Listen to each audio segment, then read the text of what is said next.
Hi everybody, welcome back to Project Happy Home. For those of you who are new here, I'm Tanya, Dr. Lawyer turned homeschooling mom of 3 kids ages 8, 5, and 3.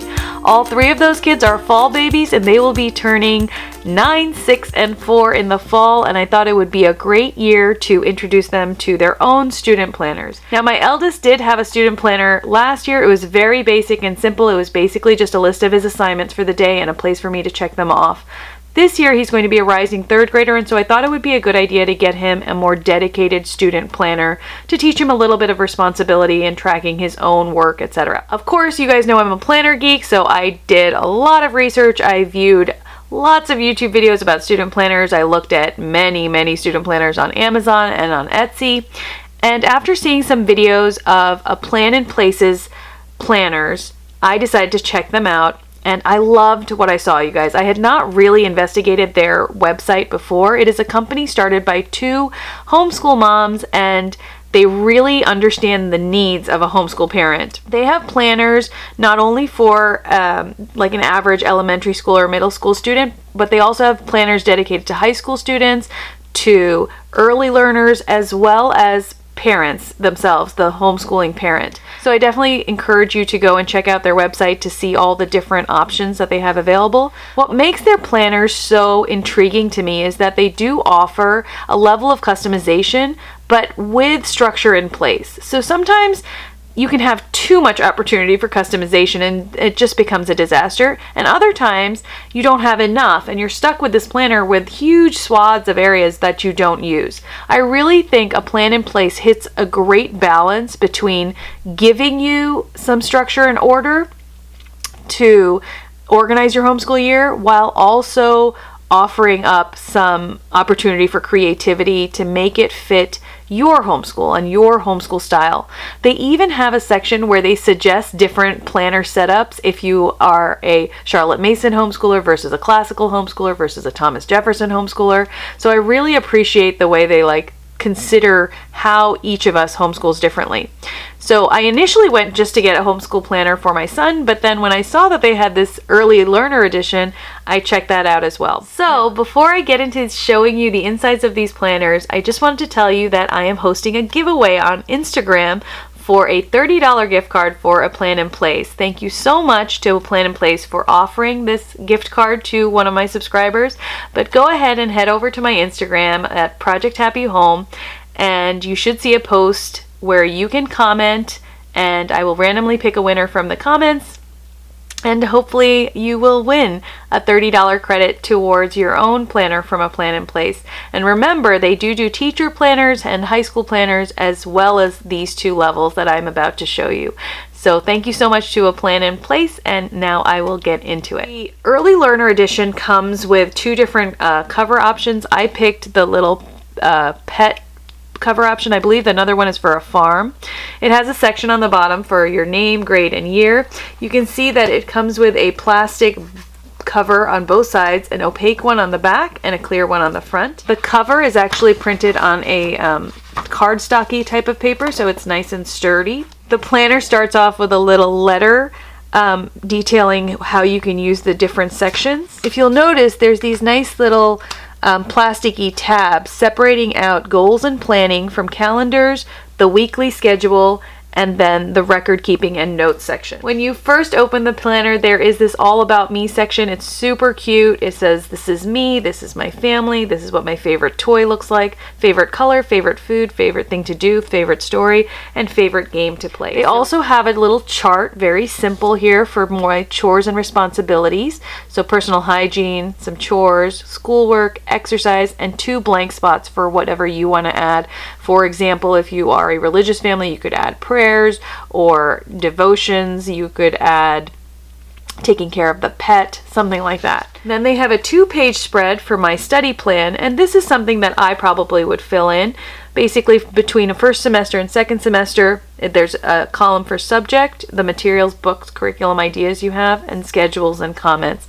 So I really like that opportunity to write it down in one place for them to have a record. Here there's long range planning, and I like again how they don't box you in. So it says month or week here, so you can kind of decide how you're going to use these pages. There's also time schedule here, so first semester, second semester, and it's a weekly schedule basically. So you could block it out for your child, you could help teach them how to do it. For my daughter, since she'll just be turning 6 in the late fall, I will probably do this for her, but she can maybe pick her colors and get an idea of how we color block time. Then there's a resource list, again split up between first semester and second semester, where there's a column for title, author, and then whether you're going to buy it, own it, or borrow it, and then there's a note section. And then you get into your calendars. They provide you with a 2018 calendar as well as a 2019 calendar. If you wanted to maintain your attendance just here alone, that would be perfect. Here you have calendar planning, so it teaches the child how to track the weather and what they might be doing, like a field trip or time with friends or a birthday party. Here's a little chart for days of the week, and then they provide you with a bunch of blank calendar pages. They are undated, which I like. It's a nice opportunity for your child to practice writing in the date, and these are also a nice way of doing handwriting practice at the top of the month. After the monthly calendar section, you have 20 pages of weekly sections. Now, it's double-sided, so you have about 40 weeks. In the early learner planners, you only have the option of a one-page spread for the week, which I think is just perfect. I think more than that would be a little bit overwhelming at this age. They do personalize it, which is why I have put a tab here, so your child can have their name to see all printed out and ready to go, which I think is cute. There's an area for week of, the week number, and the semester that you're in. There's an area for the child to fill in the date and the year, which is a nice feature. And you have an option to include a weekend tab or not. We actually do some schooling on the weekends, so I like to have that tab in. You can customize these subjects along the side, and I put in math, English, reading, history, geography, science, and other, just to give us some wiggle room. At the bottom of the page, you have the option of adding in any type of quote that you would like. And so I added, "And though she be but little, she is fierce," from Shakespeare, because I think that encompasses so much about my eldest daughter. There is a daily checklist area. This is fully customizable, so you can make it anything you like. You can make it different types of subjects, for example. You could make it chores, as I did here, and mine are just make the bed, tidy your room in the morning, clean the bathroom, and by clean the bathroom I mean wipe off your counter, put back your toothbrush. A family chore, every day of the week they have a separate family chore, for example emptying the dishwasher or cleaning up the living room, etc. And then a random kindness. I would like them to incorporate this idea of doing kindnesses for each other and their friends and their family without being asked. So giving up a turn at something, bringing somebody something nice, drawing somebody a picture, helping them out by bringing them a towel if they forgot, and they're stuck in the shower, something like that. Tidying the home in the evening. We do a dance party to tidy in the evening. Read every day, something on your own, and gratitudes. I would like us to really practice this, and I think having a checklist for my daughter especially will really help motivate her. These 3 boxes are also customizable, and I decided to do I am grateful for, I learned, and I want to. So just as a Friday reflection, I think it would be nice for the children to say, what were they most grateful for during the week? What is something that they remember that they learned that is interesting enough to write down? And what do they want to do? Is there anything they thought of doing, any place that they wanted to go? Whether it's to get ice cream or whether it's to explore Borneo. Whatever they want to write. Something that is on their agenda. When you flip to the next section, it's the record keeping and notes section. You have extracurricular activities, and you have 2 pages again, split by first semester and second semester, with a column for activity description, goals, and the schedule and dates. After that, you have a field trip log. Now you have 2 pages for the first semester and then 2 pages for the second semester. So you have the opportunity to put in 8 different field trips, and it asks them to write where they went, their favorite part, things they learned, the date, and the cost, which is a nice thing for kids to remember, that things do cost money. After the field trip log, you have an achievement log. Again, 2 pages for the first semester and then 2 pages for the second semester. Then you have a cute page, which I haven't seen in other planners, called the skills survey. And it has really nice skills, like physical skills, academic skills, and household family life skills. Just to read you some of them: hop on 1 foot, dribble a basketball, throw a ball 20 feet, tell left from right, draw a simple person, sort objects by color and shape, make my own bed, say my birth date, do simple household chores, understand how and why to call 911. I really like that they incorporate this, and it basically says, do you have this skill at the beginning of the year, and do you have it by the end of the year? So it's a nice reminder to us all to work on those life skills as well. There's this cute page here, see how I've grown. There's a place to put your picture at the beginning of the year and the end of the year, and your height, your weight, your shoe size, what size you wear. I think that's a really adorable thing to put in their planner. And then there's a few pages just for notes at the end. I believe there's about 6 pages or 5 pages. And then here you can see exactly how you can think about a student edition planner for next year, because if you move up to the next level, they help you out and tell you like what kinds of things you can put in for your planner.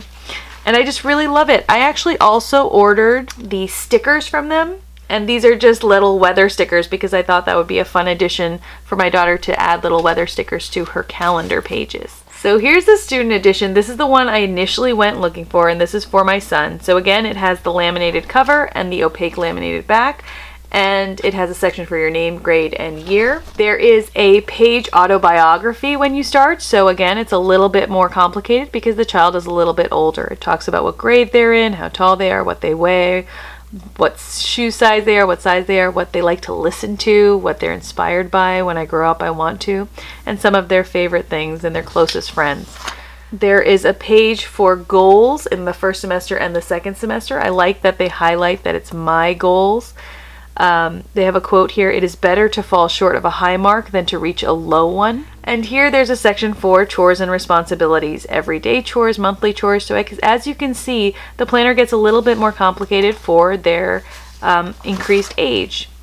Then you have a 2-page spread with first semester and second semester study plan with the course and subject, materials, books, curriculums, and schedule and comments. Again, long range planning. This one's exactly the same as in the last one. Resource list, again the same. Time schedule, very similar. Now you have a saving and spending plan. I love this edition. If you are teaching your child about money management and how to save, spend, and share, etc., this is just a great way for them to write it down, for them to have goals for things. What are you saving for? How much do you need?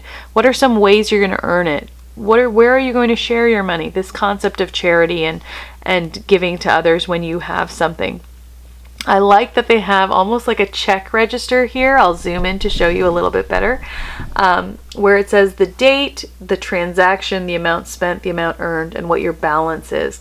I love this. It's a really simple way for a child to process that money is coming in and coming out of their piggy bank. So I think it's great, and I think this will be just the right age for my son to start doing something formal with money management like this.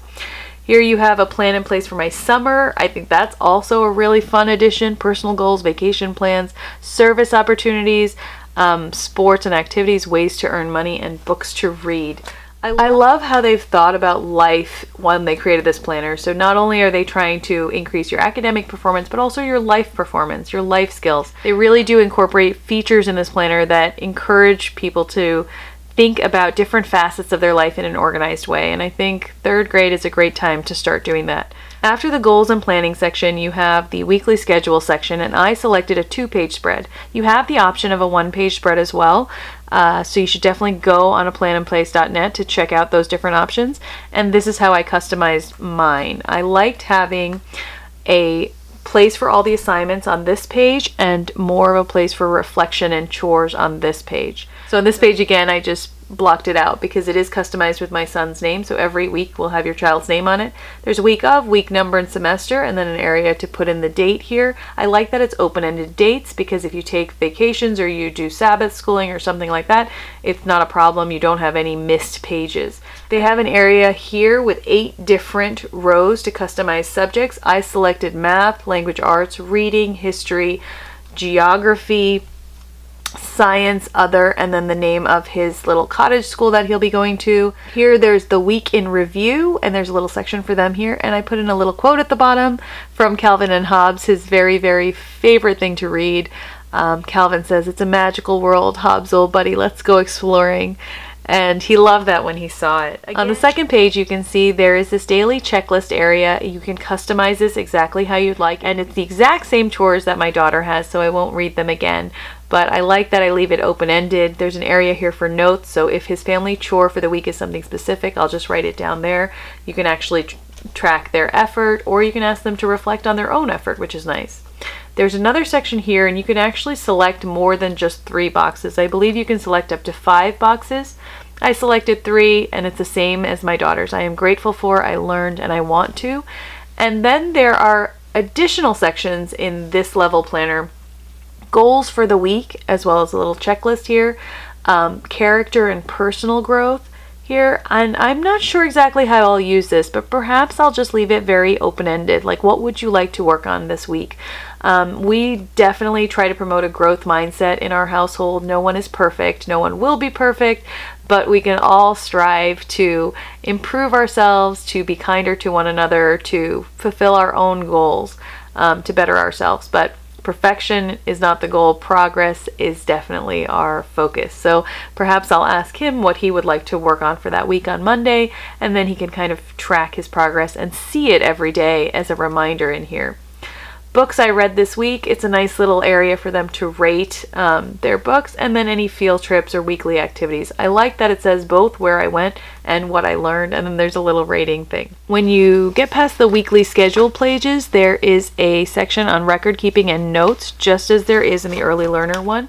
The attendance record has a blank area for months, which I so appreciate, because some of us start homeschooling in July, some of us start homeschooling in September, and you can just write whatever you would like there and then black out the days that you don't need at the bottom. But it's a nice way for them to track their own attendance, or for you to do so if you'd prefer.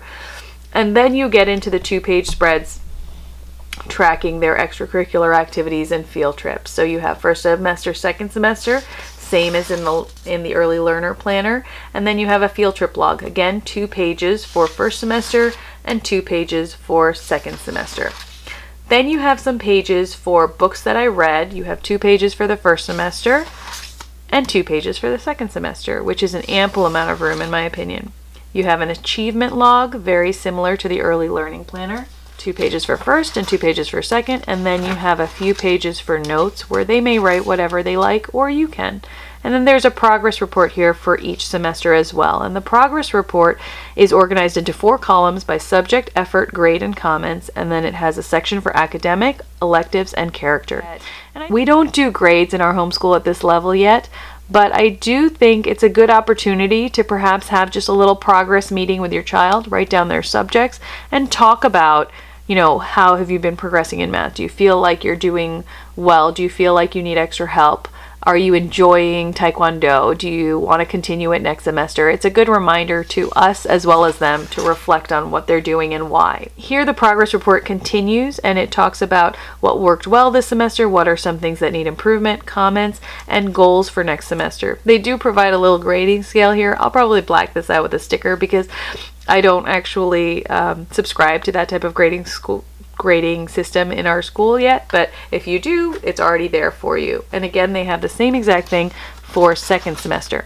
They also have a year-end review page. This is actually super cute. It says, what your favorite family activity was, what your most memorable field trip was, your favorite subject, things I liked about my homeschool year.